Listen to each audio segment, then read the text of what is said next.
have a section in the paper about the conduct of hearings, and I'm not going to spend a lot of time on it because I am on the point of running over time.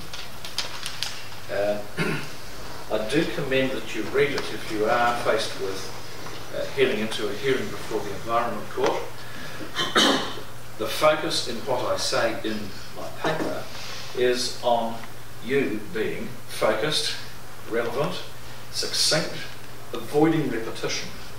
And if I can get one message across today, it is this, that if you throw the kitchen sink at us, pages and pages and pages of material of stuff that you think is interesting, or that might interest us, and if you're repetitive, and if you depart from the requirement for relevance within the confines of the pleadings of the case, you might have a good message, but it might actually get lost.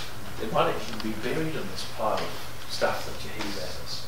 So you're actually going to be looking after your interests better by getting very focused in the written submissions that you lodge, or the evidence that you lodge, the questions that you ask in court.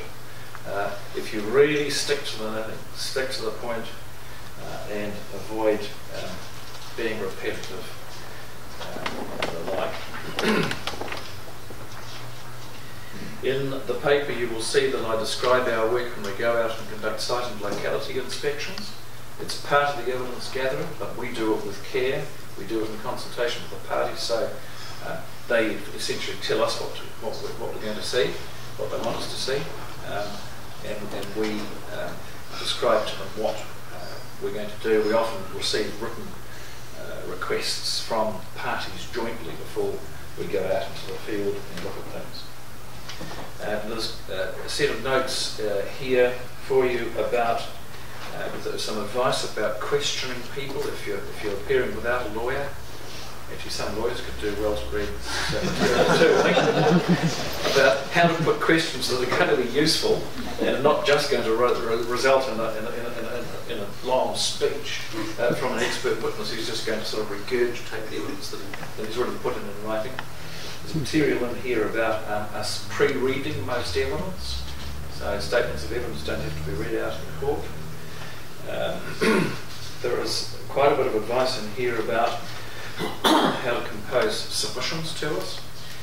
So I do commend that you read all that.